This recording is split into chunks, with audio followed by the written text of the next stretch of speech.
Guys, আজকে আমরা চলে আসলাম ঝিনাইদহ ড্রিম ভ্যালি পার্কে ওয়াটার কিংডমে। আর এই সাইডে রয়েছে পানির ফোয়ারা, দেখতে অনেক সুন্দর লাগছে। আর এই সাইডে সব থেকে ভয়ঙ্কর রাইডস, আর এই সাইডে রয়েছে বাচ্চাদের কিছু ছোটোখাটো রাইডস রয়েছে।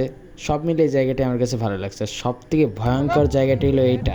এইখানে যখন ঢেউ শুরু হয় বলার মতন না, প্রচুর পরিমাণে ঢেউ হয়।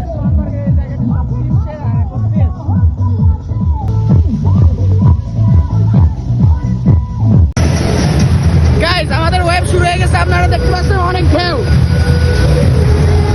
আর একটু পরে অনেক বড় বড় ঢেউ আসবে, আপনারা ভিতরে দেখতে থাকুন।